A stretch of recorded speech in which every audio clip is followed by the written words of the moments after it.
Hey, good evening, everyone. This is Chuck Hogan, and this is Your Best Life. Welcome to the Spanglish World Network on Zingo TV, channels 250 and 251. Please remember to always download both the Zingo TV app on the respective app stores on iOS and Android. While you download, make sure you leave a comment. The app's completely free. Zingo TV is also available on Google Chromecast, Amazon Fire and Fire TV Sticks, Roku and Roku TV Sticks, and all TVs 2016 and forward. Whew, that's a mouthful, Loren. That is So thank you so much tonight. And again, tonight, y'all, for being here, we have brought on the most amazing, talented, beautiful person that you could ever hope to meet in your entire life.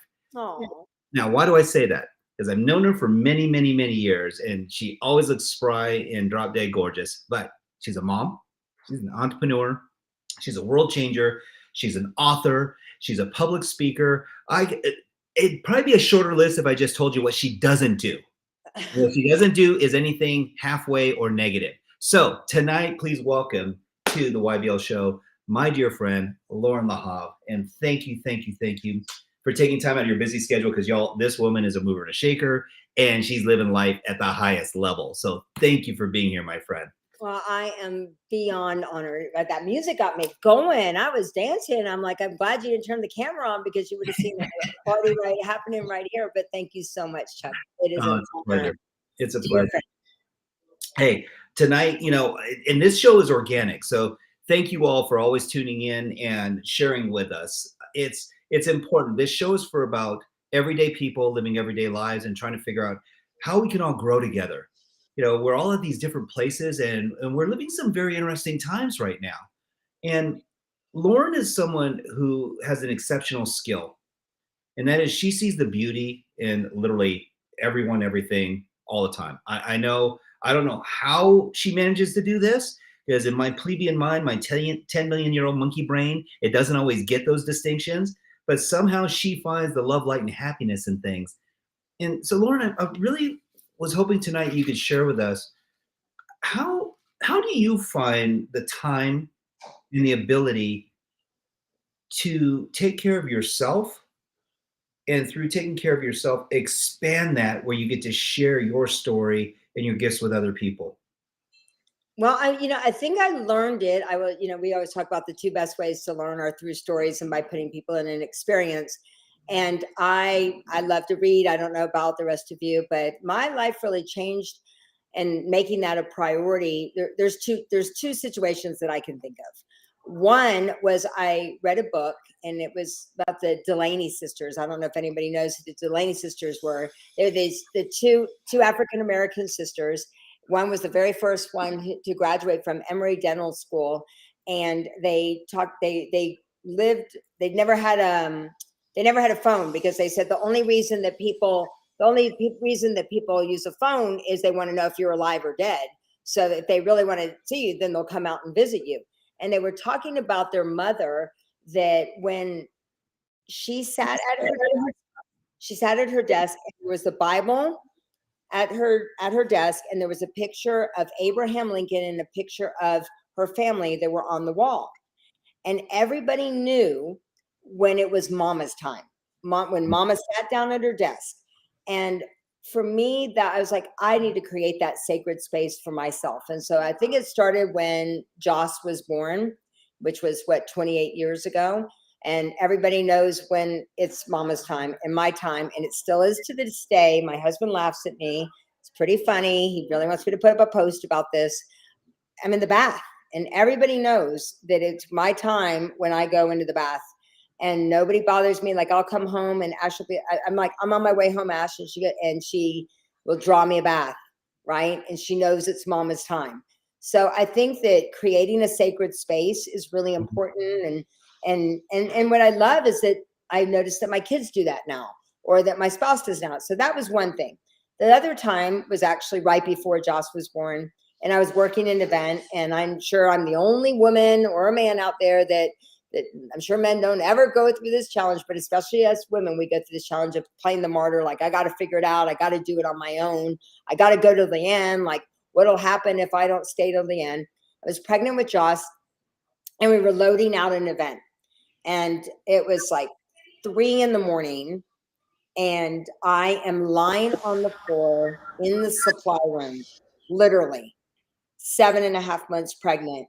And I'm like, you guys go here, go there, go do this and that. And I remember going, what am I doing? And I stood up and I said, I want to apologize to all of you.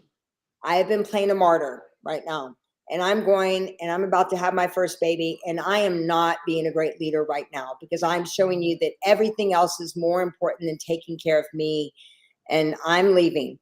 I'm going, who's willing to take all of this on? And I think that's when I went from being a little like whiny little martyr girl to becoming a real woman and stepping into knowing the importance of taking care of myself. That is so brilliant. It's really perception of self and honoring thyself. There's this ideology that if we live in martyrdom or in contribution or volunteerism or generosity, that karmic bank is going to fill back up. And I go, wow, if all you're ever giving yourself is pennies and you're giving everyone else gold bars and all the coins, the valuable pieces of 8, then you're always working at a deficit. Yeah. And if it was the auction mass scenario, they don't say, oh, put everyone else's on, and then if there's one left over, you too. And so and I know it seems so silly, right? To go even there. The challenge is when your energy's low, because you're not acknowledging self. And we are, oh Lord, we've lived this lifestyle where we're like, commitments. I've made all these commitments. I can't let everybody down. Got to fight through, got to burn all the boats. And I go, you know what? When you're 7.5 months pregnant, you better freaking have had the life raft sitting over to the side. Right. Yeah. Well, like even just recently, I'll just share something just as a real life experience.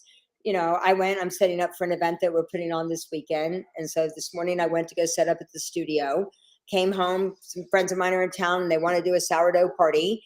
And so they're downstairs doing a sourdough party. And I guess I'm known for doing an Irish exit. Is that what it's called? Like I just like go. And so I was like, I've got a call with Chuck in 30 minutes. I have to make sure to go take care of myself. Could I have done that? Stayed down there, gotten it done, figured it out. Yes. But I knew that I had to go refuel. So I literally I went up, I took some time out and now I'm refreshed and now I feel good. And now I don't feel like, oh my gosh, like what are they thinking? Because I'm not finishing up and doing that. Right. So well, you look amazing as you always do. And but this is to that point. We've both seen people who have gone out even on stage and something was just off. It's not that they looked bad, but like their energy wasn't there. There wasn't this like light. There wasn't this connection. And I had started asking myself going, whoa, what happened where they dimmed themselves? Yeah. And it kind of goes back to these modalities that we learn, right? It's like there's these 6 human needs and we'll do almost anything to meet them. You go, well, if someone's not feeling secure in themselves in the moment, their energy drops. And you're not really willing to go into the world of uncertainty or variety at that point because you're going to go back to what you know. Right. Sometimes, doesn't that feel like calculated? Almost like robotic? They'll go into conversation or talk or speech rather than, oh my gosh, welcome everybody. We're here. We're going to have some fun. It's like, welcome. Let me tell you, it's like, whoa, who's this person? It doesn't even seem like the same personality. Yeah. Yeah. Well, well, what would I say about that? I'm just trying to think of like what's going on. Like for me, there's a really important, I think we talk about if you look at, and we've been in this world of, personal growth for a long time, right? Mine's 34 plus years now.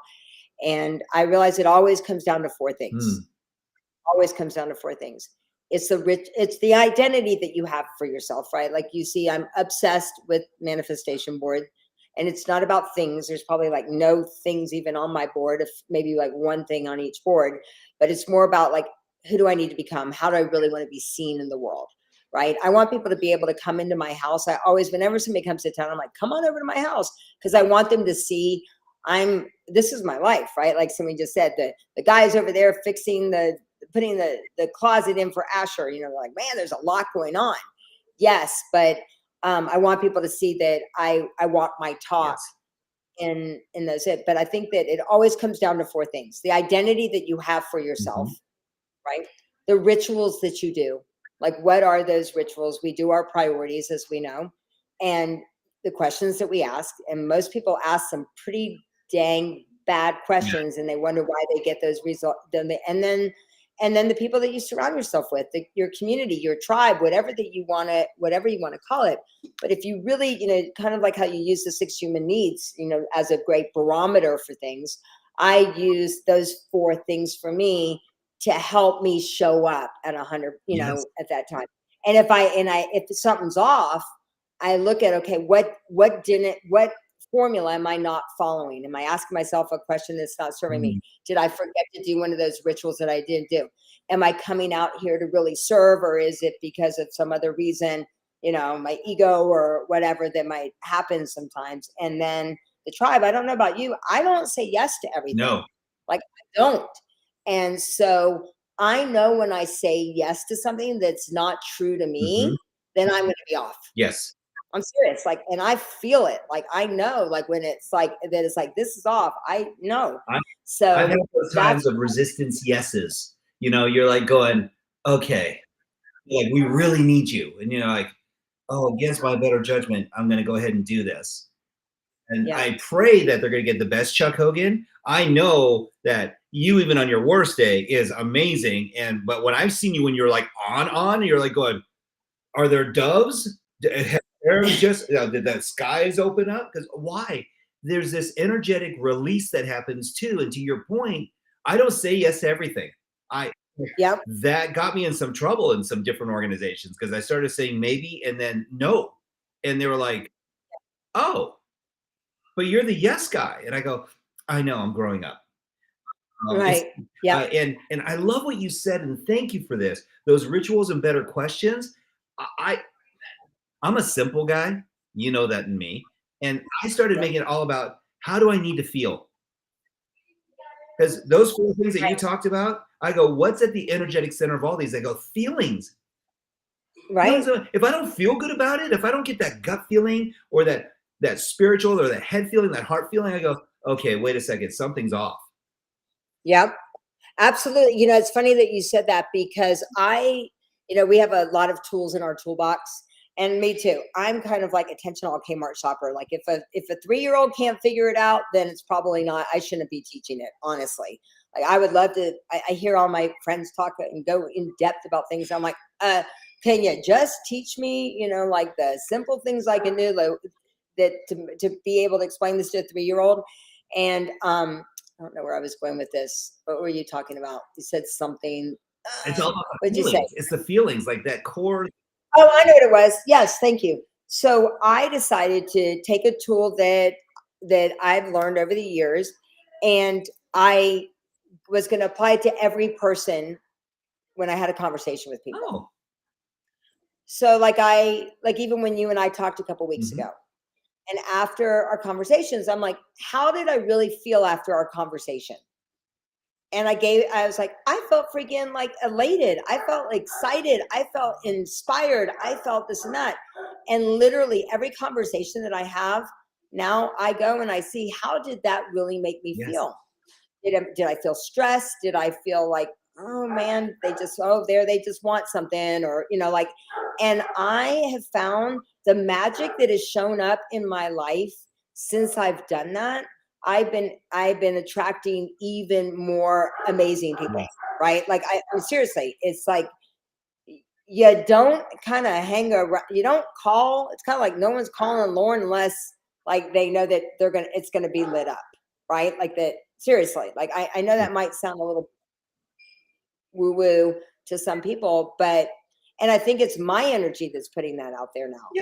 Whereas before, I know in times when I seem desperate, and I mean, look, I'm 58 years old, but I feel better. I feel like I finally really know myself, own myself, and am true to myself. at a level that I never have You been know, before. bless you for that, because I'm 57, and it's one of those things where I go, I've earned these stripes. You know, I don't have time for tomfoolery. I have a lot of time for play. And so Right. people go, well, what's the difference? I said, well, and this is going to sound really crass. I'm going to put it out there anyway. I don't like ask holes, ASKHOLEs. And they're like, going, wait, what is that? I said, people who ask and then take whatever you have to say and throw it in a black hole. They asked out of some, assurance that they needed a pleasantry and that was the right thing to do, was to ask my opinion that they really didn't even want in the first place or need. And I go, Yeah. I'd much rather prefer that we have casual, cordial conversation and ask about each other's families and how everyone's feeling and what's going on in your world, rather than trying to go deep, and then it's not even genuine. And so, to your point, that tomfoolery, like being calculated, I go, real. That's what I'm attracting in my life. That's why you and I Right. are in this engagement together. I go, I decided I want to be around people and network and connect with people I love and adore and appreciate. You are the company you keep. Right. Absolutely. Absolutely. Well, and it's so funny that you say that as well. I think it starts with awareness, right? Like when you're aware, sorry, life is busy. My dogs have definitely decided they want to be a part of the conversation. So I hope you're okay with You're dogs. great. She's okay. She's good. My girl, we call her Shadow because she's my shadow. But it's interesting. Like when you're aware, I think that people don't understand how important awareness is. And I'm not saying it in some airy fairy way. I'm saying it as when you're aware, you make better decisions. You make better decisions in what you eat, in the people that you hang around, in the things that you say yes to. So if there's anything that I would encourage everybody to do is to really think about about heightening your awareness. My husband's in security, so when at all of my events that I do, for my ladies, I always bring in somebody to talk about awareness, right? Like how to scan a room, how to make sure be aware of where when the people are always shocked when they say, oh my gosh, I apologize if I offend anybody, but like, oh my gosh, I got mugged. Well, what were you doing? I was on my phone. I was talking to my friend, and somehow, my purse was like, I was like barely hanging on to it. Well, when you're aware, you're going to make better decisions. And that's what, take some time to really look at, am I aware of the things that I'm saying yes to? Or am I on autopilot, like you said, because you were the yes man? It's crazy because we get stuck in habits and rituals, and there are empowering rituals, and then there are some that are adopted rituals. The other thing that I really, and I love what you just said about awareness. We speak to our kids all the time about being present. Well, present means you're not on a device. Present means that your energy is centered and that you're owning the space around you, that your sensory acuity is up, not alarmed, but aware. And it's so important now because I see people crossing the street while they're on their phone looking down.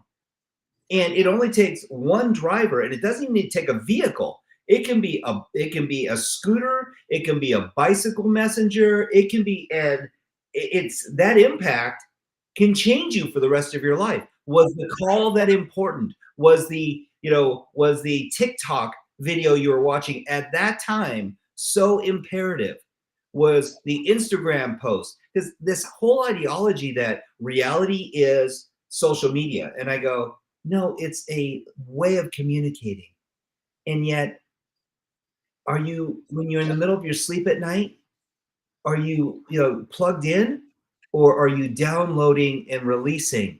The universe gave you this beautiful way of detoxifying your brain when you sleep at night. That doesn't mean that you need to be uploading more things. And so, right? And there's this penchant now for growth. And like you just said, you've been involved in life enhancement for the better part of 34, 35 years. I'm right there with you, sister. And it's amazing how much energy and time you can invest into those experiences. And then I'm often reminded of like going, great, you learned a lot. You have a lot of books. There's a lot of shelf help up there. Yeah. Are you living it?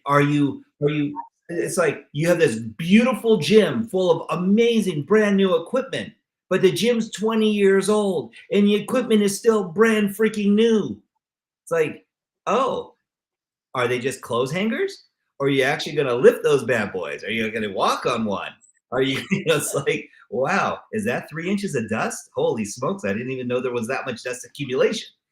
And so it's never about options, it's about commitment and that we get to. We don't have to do anything. Yeah. Right. I think that once again, I think that I'm just going to go back to, we do our Yeah. priorities, right? We do our priorities bottom line with everything. And it comes back to, you said something, like the whole shelf help, that my whole thing is that, you got to get off your ass and you got to go do something. There's a guy, and his name is Larry Thompson. And then everybody wants to know, like, what are the things that I need to do? And I love what he says. He goes, go to the gym. You got to, he doesn't, whenever someone goes, but Larry, I'm not getting these results. He goes, did you go to the gym? Did you lift the weights? So when they go, well, I didn't know, and I couldn't this and this and this. He goes, did you go to the gym? And he's not talking, it's a metaphor, Yes. right? It's like, did you go to the gym? Did you go and did you do the work? Yes. That's the bottom line. So, if you're not getting, did you really say, I don't have the money? Did you save $1 every day? My daughter's so cute. I love her. She's now basically a manager for this. She's 16 years old, and she's got like 2 full-time babysitting jobs, and she's in school. She's got straight A's, and she has a boyfriend, and she's basically, this guy wanted her to manage his spa. I mean, she seriously is like his right hand. He calls her and he's like, how did it go today? How does, I'm like, oh my God, Asher, like, you're like literally running this whole thing for him. And she goes, Mom, I've decided, I learned from you that if I just save a little bit every day, if that's all that I do, she says, so for every check, when I'm getting paid, I make sure that it immediately goes to an account where it's $1 a day, that I'm going to be saving. So I think that that's, once again, like, are you doing the work? Are you actually going to the gym? And you said something also that it's beautiful. I thought I'd just share this. No matter what anybody's religious beliefs are, it's a beautiful ritual that I started that's really made me feel good. You said about that you're kind of detoxing your, everything throughout the night, and a lot comes through your hands. Yes. Like, a lot comes through your hands at night that we don't realize so much is detoxing emotionally. Like I think they said your dreams are literally downloading through your hands. And in Judaism, you take your hands, and the first thing you're supposed to do in the morning is that you're supposed to pour water over your hands, each way. And I was like, oh my God, to all of that energy that came through you during the night. Yes. So I was like, I love that. And I will tell you the difference that it made, even if it's a placebo, I don't know, I feel better, right? Like, even if it's a placebo, I've noticed, like, that ritual of saying, I release all of the, the negativity that came through. Just that ritual, I feel, has taken my life to the next level. Yes. Anyway, well, and it's spiritual, it's energetic. In Asian cultures, I'm from Japan originally, and it's interesting. So you'll see a lot in different cultures, like foot baths. And it's not only a sign of reverence, it's a sign of cleansing. It's a sign of purity. When babies are little, and you'll see, like, if you massage their ears, and you'll just see them lull off into sleep. Physiologically, the Chinese know this, is that all your meridian points run through your ears, your hands, and your feet. And so these epicenters of acupuncture and reflexology and acupressure have modalities, and many of these actually go back to ancient teachings in various religions as well. And so, to your point, these rituals, I would say, that there's physiological engagement, there's energetic engagement, that for so many of us, we're, especially in the Western world, we're just getting to understand and know some of these tenets, if you will. And then the other side of it too, and I thank you for this so much, is living your priorities. This is something that has gone out of whack. And it's like, where does time, energy, and intention go? You know, what's a priority and why? And I love, Loren, if you wouldn't mind helping us elaborate on this, because I really do believe it's an area of deep confusion for people. They go, well, how do I get to pick priorities when I have so many things that I'm responsible for and I'm so busy? It's like, well, what do you need? What do you want? Your needs are far different than most of your wants. And when your needs are being met at a higher level, your wants change too. Absolutely. Yeah. So I, what's a priority? I don't, people aren't going to like my answer on this. Bring it, sister. I just don't understand why the drama about everything. Like, I literally look at my day and I like, so far it's what, 4:30 in the afternoon, and I'm like just getting started, not in a way like I feel like I have to go, in a way that I'm like, I get this. I am so blessed to have a day, another day above ground. Yes. I mean, I woke up this morning. I wake up at 5 a.m. Right? I wake up at 5 a.m. I have some really powerful rituals for me. I'm not saying you need to do my rituals. I think that everybody's rituals are different.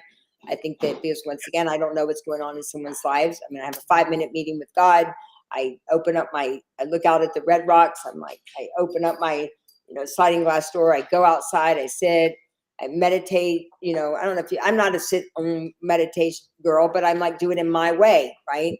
And I go outside with my dogs. I connect. I blah blah blah. I go over. My friend created. So I really make sure that is a number one, because I know that we said about the oxygen mask. I like to look at it about the heart is a great example, right? You see me always wearing a heart. I'm always wearing a heart, no matter what kind of heart that it is. Now I've got double hearts, but we always say, where's the very first place that the heart delivers blood to, and it delivers to itself. Yes. So just like the oxygen mask, anything else, like if I'm depleted, how am I ever going to be able to do anything to deliver to the rest of the world? And it is truly, I wouldn't even think that it's not about not doing those things. Right. And then my I am statements. I'm loving, I'm honest, I'm passionate, I'm compassionate, I'm kick-ass, I'm full of faith, I'm God's girl, I'm 2 meter tight, I'm a sexy salsa dancer, I'm hilarious, right? And I think here's what I would say.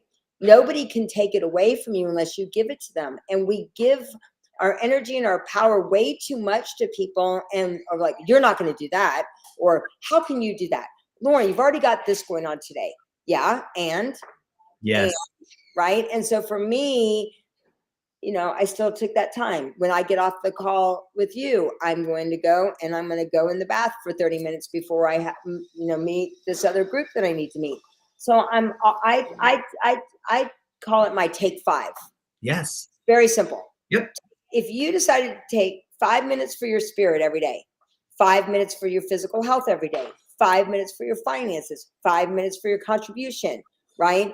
5 minutes for your relationship. So I have an alarm that goes off at 10:35, and I do a minute of squats. Not that I love it, but the alarm goes off and I do a minute of squats.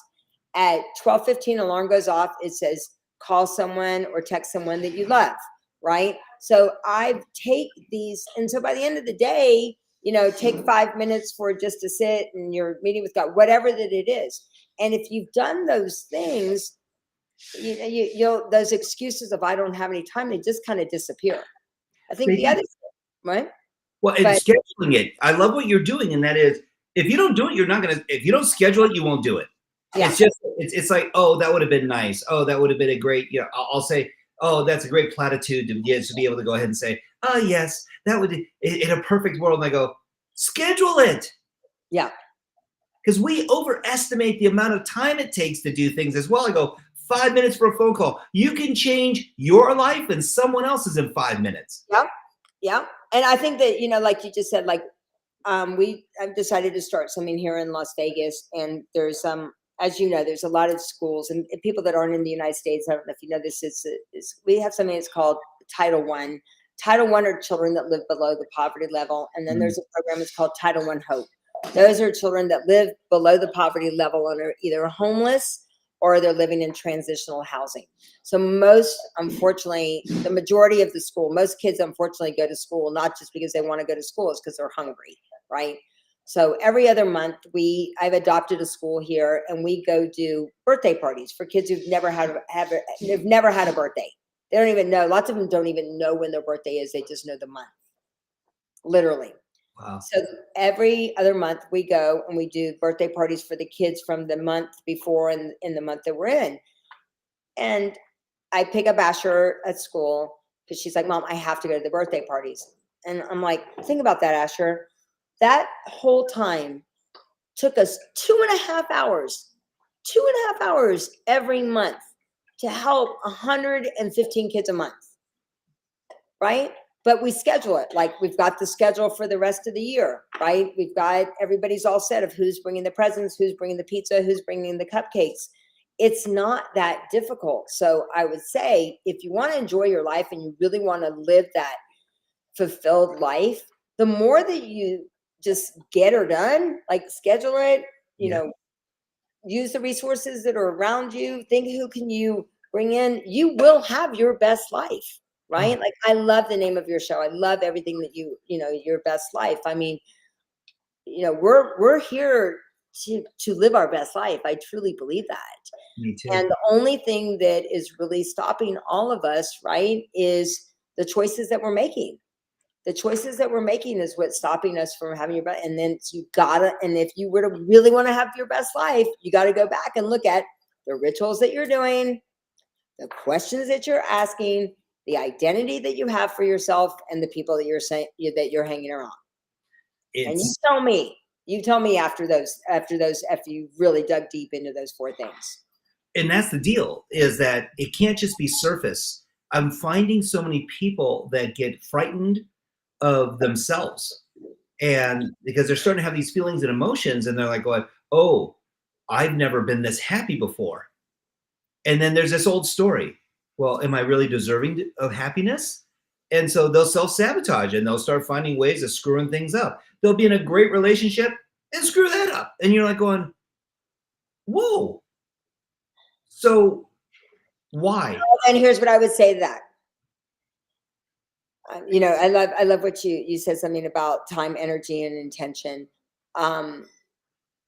When that happens, it still goes back to those 4 things that I just brought up. It does.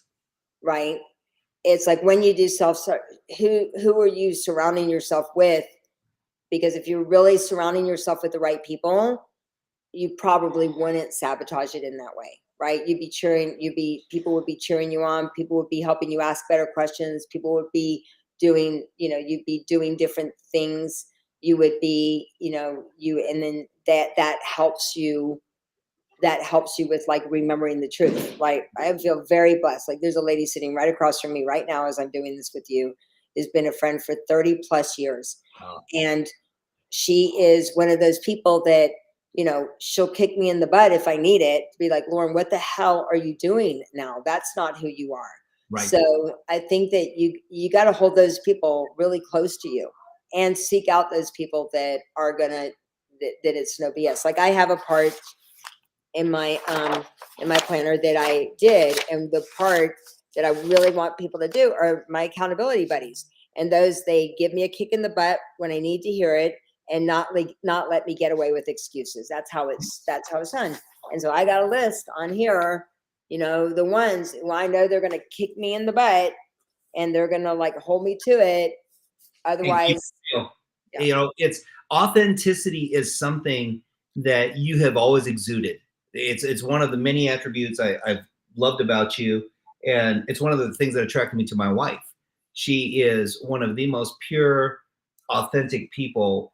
And when people meet her, it's one of those scenarios where, seriously, they go, you know what? Your wife's freaking amazing.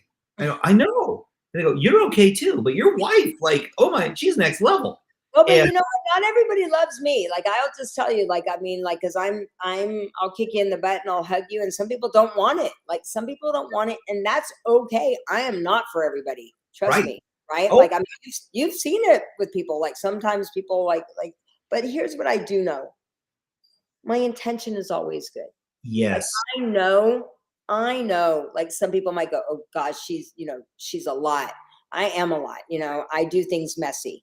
I I like things very clean. I like my house very clean. I label everything. This girl's like, oh my God, you're my girl. Like, I think she was asking where the Wi-Fi password was. I go, it's on a label. She goes, oh, I love you. Like, I love everything labeled. So I like everything labeled. I like everything clean, but I don't let the excuses get in the way of me taking action. And that's the ticket. That's where I say that's where opportunity meets authenticity. It's Right. like I can't change. I'm not going to change who I am to meet someone else's false narrative of me. And on the other side, I'm not going to drop my standards. Yeah. I was speaking with someone the other day, a friend of mine, and they're like going, when am I going to meet the right guy? And I go, when you allow them to see the real you. Yeah. And so there's this need, and they go, oh, but that's the game, Chuck. And I go, well, then there you go. I said, are you living your life, or are you playing a game that's a facsimile of your life? Because when you start to show up as real, that authenticity, that energy level, that vulnerability, that connection, that truth, you will attract different people. Because what I look for in my life is people who are willing to put on their pointy boots but kick me in the butt with love. It's Yep. like, I know it's coming and I deserve it, and thank you for being real with me and holding me to that standard, because we all agreed to it. Yep. And that's the other side to this. Why would you want to be around people who placate? Why would you want to be around people who just think it's okay to live, get by? I go, oh, I hear this all the time, Loren. And I've changed. A couple decades ago, I changed my languaging. I ask people, I don't ask them how they're doing, I ask them how they're feeling. Mm. Because I'm not looking for that cognitive response of everything you do. I'm looking for, how are you feeling?